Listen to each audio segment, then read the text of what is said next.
सजदे करूं, सजदों पे सजदे करूं। हिकमत का मंबा है तू, प्यारी का दरिया है तू। हिकमत का मंबा है तू, प्यारी का दरिया है तू। अल्फा ओमेगा है तू, मेरा भरोसा है तू। अल्फा ओमेगा है तू, मेरा भरोसा है तू। यीशु पाक है, तू पाक है, सजदों पे सजदे करूं। यीशु पाक है, तू पाक है, सजदों पे सजदे करूं। तेरी हजूरी में झुकता रहूं, सजदों में सजदे करूं। सजदों पे सजदे करूं। आसमां तक तेरा, धरती है चौकी तेरी। आसमां तक तेरा, धरती है चौकी तेरी। बदला न बदले कभी, ऐसी है हस्ती तेरी। बदला न बदले कभी, ऐसी है हस्ती तेरी। यीशु पाक है, तू पाक है, सजदों पे सजदे करूं। यीशु पाक है, तू पाक है, सजदों पे सजदे करूं। तेरी हजूरी में झुकता रहूं, सजदों पे सजदे करूं। सजदों पे सजदे करूं। यीशु जी सजदों पे सजदे करूं। Yes hallelujah. यहोवा पाक खुदा तू ही है, जब दुनिया से ताइश के लायक है। खुदावन तेरी शुक्रगुजारी करते हैं आज का कलाम एक एक जिंदगी के लिए बादशाह बरकत हो। खुदावन तेरे खादम, तेरे बंदा, तेरे मंसूबों तेरे हाथों में देते हैं। यहोवा पाक खुदा जो कुछ भी वो बोले अपनी मर्जी से नहीं बल्कि तेरे कलाम की मर्जी से बोले। यहोवा पाक खुदावन तेरा खादम जो भी हमारे दिलों की गिराए। यहोवा पाक खुदा 30 में 60 नहीं बल्कि 100 मेरा पाल है। यहोवा पाक तेरी शुक्रगुजारी करते हैं। आज का कलाम मेरे खानदान के लिए बादशाह बरकत हो। यहोवा पाक खुदा आज का कलाम तेरी एक जिंदगी पर हथौड़े की मानी चोट करे। यहोवा पाक खुदा तेरा कलाम जो दोधारी तलवार है। यहोवा पाक खुदा एक एक दिल पे चले। यहोवा पाक खुदा तेरी शुक्रगुजारी करते हैं, तेरी तारीफ करते हैं। यहोवा पाक खुदा आज के कलाम के लिए, खुदा के खादम के लिए, जमात में से जिसको भी खुदा का रूह बांटता है वो दुआ में रहनुमाई कर सकता है। कुदूस कुदूस रब्बिल फाय तू जो है और जो देने वाला है। खुदा हम तेरा शुक्र करते हैं आज के दिन के लिए। खुदा हम सबत के दिन में खुदा हम तेरे लोग जहाँ जहाँ भी इकट्ठे हैं खुदा उनके लिए शुक्रगुजार हैं। खुदा आज यहाँ जितने लोग मौजूद हैं उनके लिए शुक्रगुजार हैं। खुदा कलाम के लिए तैयार कर एक एक दिल को खुदा ताकि तेरे आगे ये सब दिल मंडेले जाएँ। खुदा तेरे सताइश के लिए, तेरी हिम्मत के लिए सब ने खुदा जो गाया बजाया शुक्रगुजार हैं। खुदा अब अपने खादम को तैयार कर जो कलाम बयान करे तेरी मर्जी के मुताबिक करे। खुदा बल्कि वो नहीं बोले बल्कि तेरा कलाम उसके दिल में से खुदा तेरा शुक्र हो, तेरी सताइश हो। एक एक की फाज का निगहबानी का दुआ को अपने हुजूर में कबूल फरमा यीशु के पाक और जलाली नाम से आमीन। आप सबके इदारे में खुदा के खादम का वेलकम करते हुए आज की जिंदा आवाज़ हम तक पहुँचाएं। मेरी तरफ से आप सबको मसीह यीशु में फजल भरा सलाम कबूल हो।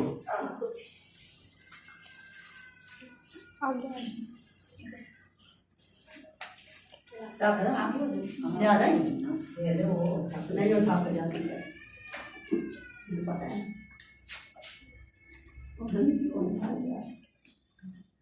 आप शुरू करो। चलो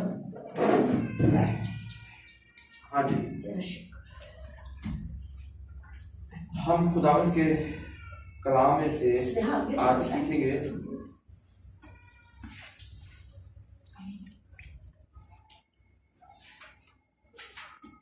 हम खुदावंद के जिंदा पाक कलाम में से सीखेंगे आखिरी दिनों के बारे में। आपको पता है ये जो अयाम चल रहे हैं, एक तो आप ये कहेंगे रोजों के आखिरी अयाम है, ये दुनिया के भी आखिरी अयाम है। हम जो है बिल्कुल आखिरी दिनों में अपनी जिंदगी बसर कर रहे हैं। आमीन। और अब यीशु मसीह अनकरीब आने वाले हैं, और जैसे किसी ने शादी के दिन रखे हो ना, तो पहले वो 1 महीना रखा हो या 2 महीने रखते हैं, उसके बाद बिल्कुल आखिरी हफ्ता आ जाता है, फिर आखिरी 1-2 दिन आ जाते हैं, तो जितनी तैयारियां हैं वो बड़े जोरों शोर से करते हैं और हर एक चीज को चेक करते हैं, कौन सी चीज हम ले आए और कौन सी चीज रह गई है, और जल्दी से उसकी लिस्टें बनाते हैं और उन सारी चीजों को लेकर आते हैं। इसी तरह मैं आपको बताना चाहता हूं कि जो कलीसिया है ये दुल्हन है और यीशु मसीह इसका दूल्हा है, और दूल्हा जो है वो दुल्हन को बिल्कुल लेने के लिए आ रहा है। और हमारी तैयारियां कैसी हैं, हम क्या कर रहे हैं। और आपको 10 कुमारियों की मिसाल याद है, दूल्हे का इंतजार कर रही थी।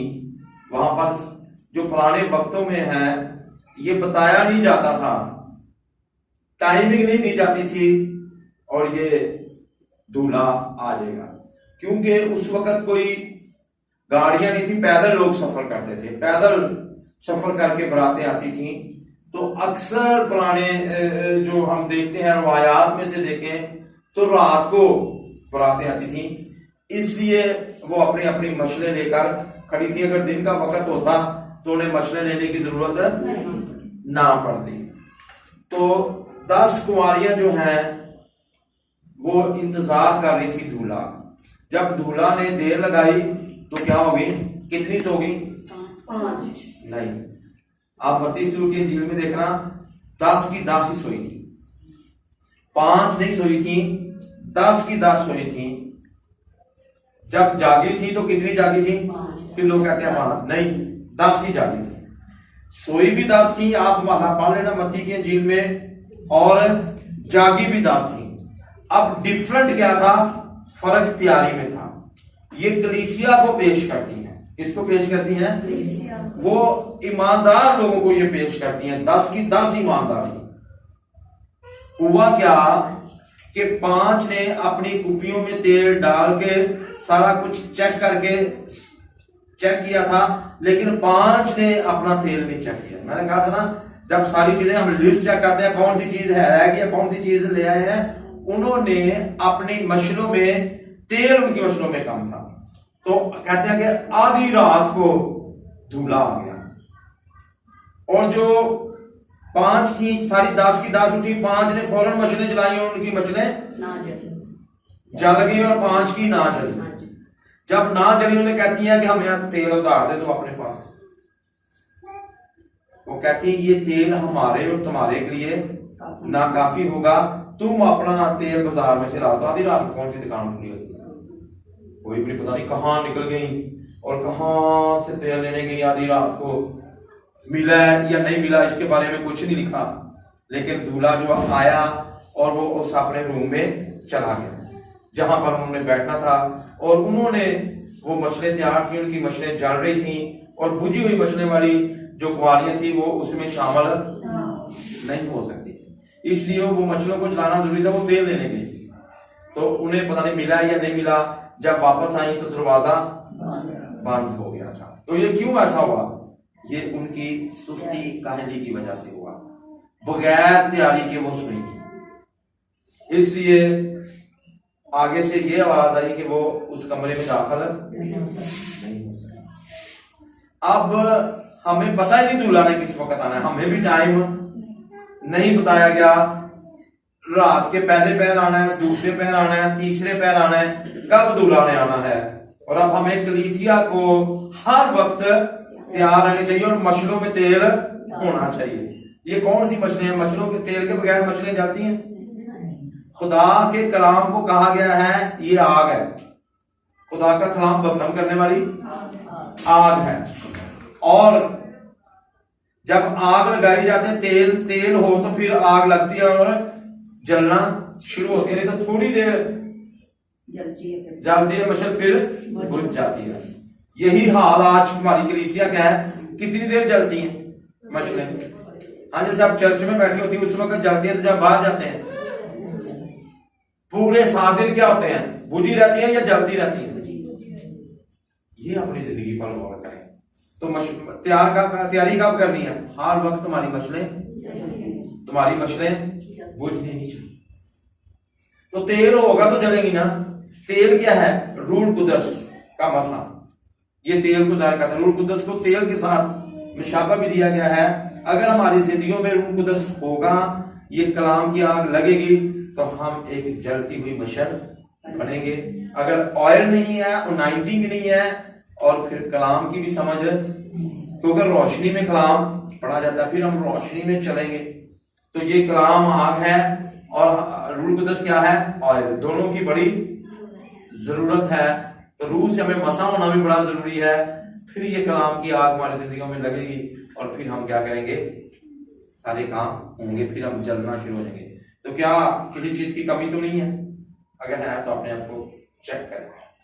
तो मेरे साथ एक हवाला निकालें, हम देखते हैं कि हम किस तरह से चल रहे हैं, किस तरह से होना चाहिए। आप योएल 2 बाब और उसकी 28 आयत पढ़ेंगे तो यहां पर लिखा है, और उसके बाद मैं हर फर्दो बशर पर अपनी रूह नाज़िल करूंगा और तुम्हारे बेटे और बेटियां नबूवत करेंगी, तुम्हारे बूढ़े ख्वाब और जवान रोया देखेंगे, बल्कि मैं उन अयाम में गुलामों और लौंडियों पर भी अपनी रूह नाज़िल करूंगा। ये योएल 2 बाब की 28 और 29 आयत हमने पढ़ी है। और यहां पर सबसे पहली जो बात है वो ये है कि तुम्हारे बेटे और बेटियां नबूवत करेंगी। आज हमारे जो बेटे हैं, जो बेटियां हैं, वो क्या कर रही हैं? वो नबूवत कर रही हैं। कभी गौर किया है? वो नबूवत करते हैं, ये उनका काम है, नबूवत करना। अगर नहीं कर रहे तो फिर वो कुछ और जरूर कर रहे हैं। बहुत से बेटे बेटियां मोबाइल के साथ ही लगे रहते हैं, नई टेक्नोलॉजी अपनी और कामों में, दिगर कामों में लगे रहते हैं। तो हम अपने बच्चों को बाकी चीजों पर तो बड़ा गौर करते हैं, क्या इस बात पर फोकस करते हैं कि वो नबूवत कर रहे हैं या नहीं कर रहे हैं? फैमिलीज में हमें अपने बच्चों पर इस बात पर गौर करना है कि वो नबूवत करें, बेटे और बेटियां नबूवत करें। तो किस तरह से हम कलीसिया में खुदा के बेटे और बेटियां बनते हैं? जितने उसको कबूल किया उसने उन्हें खुदा के फरजंद बनने का। जो कलीसिया में आते हैं, क्या सारी दुल्हन है? क्या सारे उसके बेटे बेटियां बन चुके हैं? कई अभी नहीं बने, कई अपनी उसी हालत में आते हैं, उसी हालत में वापस चले जाते हैं। इसलिए उसके बेटे और बेटियां क्या करेंगी? नबूवत। तो आगे क्या लिखा है? तुम्हारे बूढ़े ख्वाब देखेंगे। जो बूढ़ा हो जाता है, हम बहुत से लोग कहते हैं अब ये किसी काम का नहीं रहा, अब ये क्या करेगा। बहुत से लोग तो बूढ़ों को अपने ऊपर बोझ समझना। तो जो हमारे बुजुर्ग हैं उनके बारे में लिखा है कि वो ख्वाब देखेंगे। और ख्वाब क्या? वो हिकमत की बातें, वो भेद की बातें बयान करेंगे, वो भेदों को बताएंगे। और क्योंकि उनका बड़ा तजर्बा हो चुका है, उनकी उम्र गुजर गई है और अब वो बूढ़े हो चुके हैं, अब वो बुजुर्ग हैं और बुजुर्ग है वो भेद की बातें कहेंगे। क्या हमारे बुजुर्ग भेद की बातें कह रहे हैं? अब देखें, दानियल जो है वो बड़े बुजुर्ग थे, वो भेद की बातें कहते थे। बादशाह जो है उन्होंने देखा ख्वाब, और उन्होंने सब नजूमियों को, सब जादूगरों को, सब फालगिरों को बुला लिया कि मेरे ख्वाब की तबीर बताओ, और कोई भी बता ना सका। उन्होंने कहा तो ख्वाब बता तो हम तबीर बताएंगे। बादशाह ने कहा नहीं, ख्वाब भी तुम बताओ और उसकी तबीर भी तुम बताओ। अब किसके पास इतनी हिकमत ही नहीं थी, किसी के पास इन भेदों को जानने की कुव्वत ही नहीं थी, जितने कहता नहीं मैं नहीं मानूंगा। जब वो ना बता सके तो उसने ऐलान कर दिया इनके खानदानों को, इनके घरों को जला दिया जाए, मसबला कर दिया जाए। तो वो दानियल के पास पहुंच गए, जिसको ये हुक्म मिला वो उस अख्तियार के साथ, और दानियल ने कहा मुझे चंद दिन दे दें। और दानियल ने क्या किया, खुदा की हुजूरी में दुआ की, और खुदा ने उस पर वो भेद खोला, और उसने ख्वाब भी बताया और ख्वाब की तबीर भी बताई, और उसकी वजह से कितनी बेदारी आई आप जानते हैं।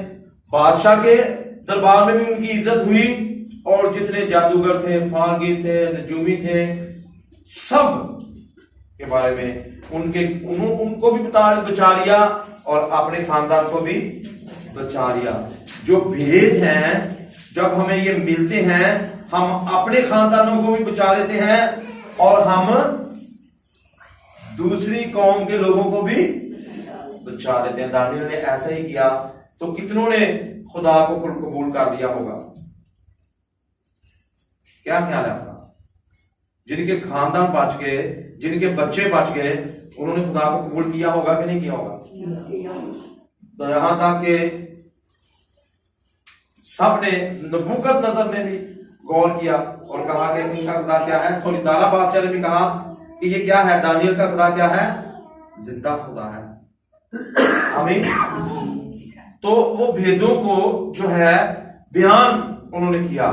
तो इस तरह हमारे बुजुर्ग जो है वो भेद बयान करते हैं। आज के बुजुर्ग क्या बता रहे हैं अपने बच्चों को, कलीसिया में क्या काम कर रहे थे, उन्होंने भेद बताने, उन्होंने गहरी बातें बतानी है। और अगली बात कौन सी है, जवान रोया देखें। जवान क्या करें? तो आज के नौजवान क्या कर रहे हैं, उनको तो नशे से फुर्सत नहीं मिलती, सोने से फुर्सत नहीं मिलती। हमारे नौजवानों का क्या है, रोया देख रहे हैं या पी के गलियों में लड़ाइयां कर रहे हैं, गालियां निकाल रहे हैं। और कल मैं बड़ी एक अफसोसनाक खबर सुनी कि एक नौजवान था, वो साले वो नशा करता था। तो उसकी माँ जॉब करती थी, और उसके बाद उसने जॉब छोड़ दी, तो उसके पास पैसे नहीं थे। वो कह रहा था कि मुझे पैसे लाकर नहीं ध्यान देगी तो मैं खुदकशी कर लूंगा। तो वो किसी के घर में पैसे लेने गई उसके लिए, तो पीछे से उसने खुदकशी करके वो। ये हमारे नौजवानों की हालत है। क्यों ऐसी हालत है? क्योंकि वो अपना काम जो उन्हें करना चाहिए वो बेटियों को क्या करना चाहिए, बेटियों को और बेटों को क्या करनी चाहिए, नबूवत। वो क्या कर रहे हैं, बुजुर्ग क्या कर रहे हैं, नौजवान क्या कर रहे हैं। हम जानते हैं सैमुअल की जिंदगी को, उन्होंने क्या किया, वो काजी थे, वो काहिन थे, वो नबी थे। उन्होंने बादशाहों को मसा किया क्योंकि उनकी तरबियत ठीक हो गई थी। आज जो कलीसिया के बुजुर्ग हैं, जो पासबान हैं, वो क्या कर रहे हैं नौजवानों के लिए, वो बेटियों के लिए क्या कर रहे हैं। खानदान का जो सरबराह है वो अपने बेटों और बेटियों के लिए क्या कर रहा है। अगर अभी से उनकी सही तरबियत ना की तो ये हालात खराब होंगे। जब कोई शादी होती है, सब रिश्तेदार सबको इकट्ठा, ये बेटे बेटियां बहन भाई सब शामिल होते हैं उस काम में। तो खुदा के काम में बेदारी इसलिए नहीं आ रही कि हम सब मिलकर काम, हमने एक दूसरे पे काम को डाला। तो हमें सब ने काम करना है। जब सब काम करेंगे तो फिर एक बड़ी बेदारी आएगी। अगर सब काम नहीं करेंगे तो फिर काम मुकम्मल कब होगा, यीशु मसीह तो करीब आने वाले हैं। किसी ने नबूवत करनी है, किसी ने रोया देखनी है, किसी ने ख्वाब देखना है, यहां तक कि वहां लिखा है तुम्हारे नौकर, जो किसी के घर में नौकर भी काम करते हैं, मैं उन पर भी अपनी रूह को नाज़िल करूंगा। तो ये बड़ा जरूरी है हम इन सब चीजों को देखें। अगर हम अपना काम ठीक तौर पर नहीं करेंगे तो फिर क्या होगा। यहाँ पर लिखा है आप मेरे साथ निकाल सकते हैं मत्ती 3 बाब और उसकी 10 आयत। और अब दरख्तों की जड़ पर कलहाड़ा रखा हुआ है, बस जो दरख्त अच्छा फल नहीं लाता वो काटा और आग में डाला जाता है। अब देखें, हम जो दरख्त जिस बेटी को नबूवत करनी चाहिए, बेटों और बेटियों को, अगर वो नबूवत नहीं कर रहे तो वो फल नहीं ला रहे। अगर जो बुजुर्ग हैं वो ख्वाब नहीं देख रहे तो फिर वो क्या कर रहे हैं, वो फल नहीं ला रहे। अगर नौजवान रोया नहीं देख रहे तो कोई फल उनकी जिंदगियों में नहीं है। तो कल्हाड़ा कहां रखा हुआ है? कल्हाड़ा कहां है? ये कल्हाड़ा किसी थैले में नहीं है। हाजी, ये कल्हाड़ा किसी बैलगाड़ी में नहीं रखा हुआ। ये कल्हाड़ा घर में रखा हुआ नहीं है। ये कल्हाड़ा उस दरख्त की जड़ पर रखा हुआ है। सिर्फ 2 दिन जरबे लगाने की जरूरत है और वो दरख्त क्या होगा? काटा जाएगा। अगर हम नहीं कर रहे ऐसा तो ये सब कुछ होने वाला है। समझेंगे यीशु मसीह हमारे दरवाजे पर है, तो हम क्या कर रहे हैं?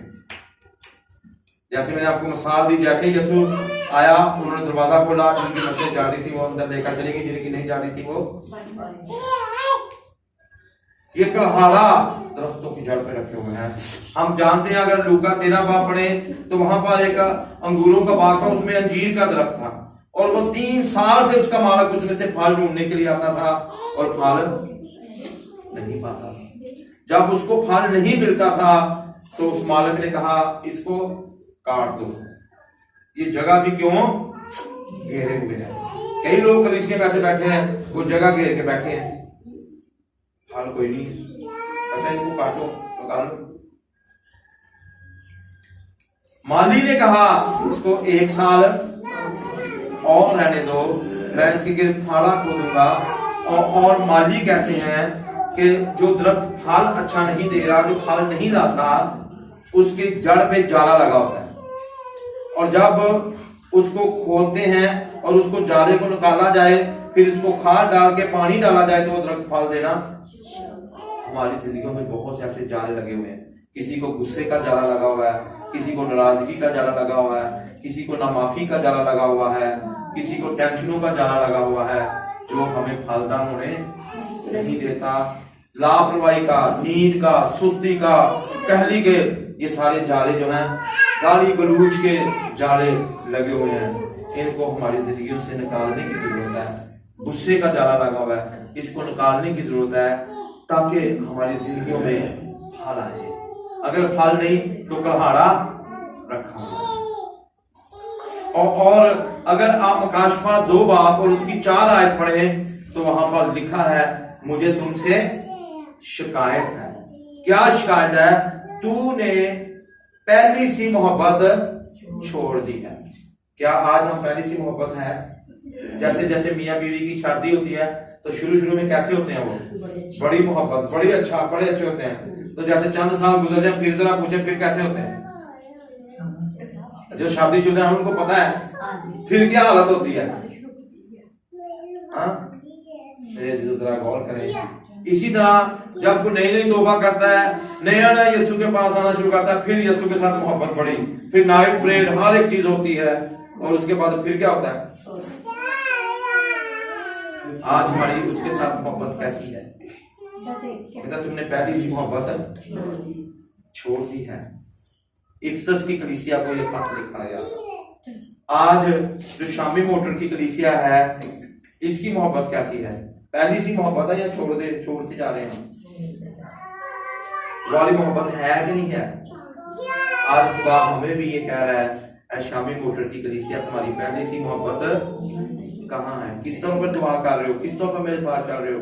कैसे बेदारी आए? मेरे जीजो, आज हम अपनी जिंदगी पर गौर करें। और मोहब्बत क्या है? ये रूह का फल भी है। और जिसके अंदर मोहब्बत नहीं है उसके अंदर खुदा भी नहीं है। इसका मतलब है तुमने मोहब्बत छोड़ दी है, तुमने खुदा को छोड़ दिया है। क्योंकि खुदा मोहब्बत है। क्या है? खुदा मोहब्बत है। अगर हमने मोहब्बत छोड़ दी है तो हमने खुदा को भी छोड़ दिया हुआ है। पहली सी मोहब्बत को बहाल करें और उस मोहब्बत में आप चलें तो फिर आप बरकत पा सकते हैं, अदरवाइज कलहाड़ा रखा हुआ है। सब अपनी आंखें बंद करें और अपनी जिंदगी पर गौर करें कि आपकी पहली सी मोहब्बत कहाँ है। आमीन।